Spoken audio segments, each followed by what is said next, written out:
ತಾಳಿ ಕಟ್ಟಕ್ ಆಗೋದಿಲ್ಲ. ಯಾರಿಗೆ ಬೇಕಾವ್ರಿಗೆ ಕಟ್ಟಕ್ ಆಗುತ್ತೇನ್ರಿ? ಯಾರಿಗೆ ಬೇಕಾವ್ರಿಗೆ ಆ ತಾಳಿ ಕಟ್ಟಕ್ ಆಗೋದಿಲ್ಲ.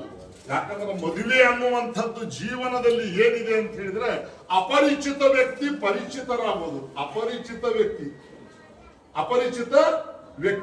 ಪರಿಚಿತರಾಗೋದು, ಇದಕ್ಕೆ ಮದುವೆ ಅನ್ನೋದು. ಮದುವೆಗೆ ಮೊದಲು ಏನಾದ್ರು ಪರಿಚಯ ಇರ್ತದೆ ಅಂದ್ರೆ ಅವ್ರದ್ದು. ಈಗ ಬಿಡ್ರಿ, ಈಗ ಮದುವೆಗೆ ಮೊದಲ ಪರಿಚಯ ಏನೋ ಅವಾಗ್ಲೇ ಹನಿ ಮತ್ತು ಮೂನು ಎಲ್ಲ ಎರಡೂ ಆಗಿಬಿಟ್ಟಿರ್ತದೆ. ಈಗಿಂದ ವಿಷಯ ಬೇಡ, ಮುಂಚಿನ ವಿಚಾರ ನಾವು ಹೇಳೋದು. ಯಾಕಂದ್ರೆ ಅಪರಿಚಿತ ವ್ಯಕ್ತಿ ಪರಿಚಿತರಾಗುವುದಕ್ಕೆ ಅದಕ್ಕೆ ಮದುವೆ. ಅದಕ್ಕೆ ಮಾಂಗಲ್ಯಂ ತಂತು ನಾ ನೇ ನ, ನೀನು ಮತ್ತು ನಾನು.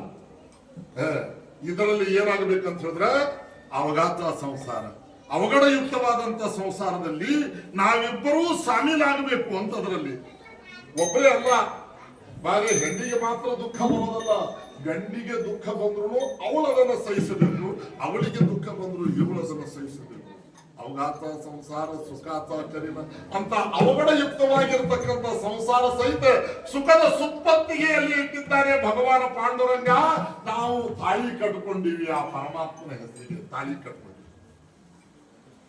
ಇದು ಆ ಭಗವಂತನಿಗೆ ನಾವು ಮದುವೆಯಾಗಿದ್ದೀವಿ, ಅವನನ್ನು ನಾವು ಈ ತಾಳಿ ಕಟ್ಟಿಕೊಂಡದ್ದರಿಂದ ನಮ್ಮ ಜೀವನ ಎಂಥ ಸಂಕಟ ಸಮಯದಲ್ಲಿ ಇದ್ರೂ ಕೂಡ ಸುಖಮಯವಾದ ಸಂಸಾರದಲ್ಲಿ ಆನಂದ ಭರಿನ. ಯಾಕಂದ್ರೆ ಮೂರು ಲೋಕದಲ್ಲಿ ಸಹಿತ ಆನಂದಯುಕ್ತವಾಗಿ ಸುಖದ ಸಂಪತ್ತಿನಲ್ಲಿ ಇಟ್ಟಿರ್ತಕ್ಕಂಥ ಪರಮಾತ್ಮ ಜಗತ್ ರಕ್ಷಣೆ. ಇಲ್ಲಿ ಯಾವ ಸಂಪತ್ತಿನಲ್ಲಿ ಕಡಿಮೆ ನಮಗೆ ಕೊಡ್ತಾನ ಅಂತ ಹೇಳ್ತೀವಿ, ವಿಚಾರ ಮಾಡ್ತಕ್ಕಂಥದ್ದು.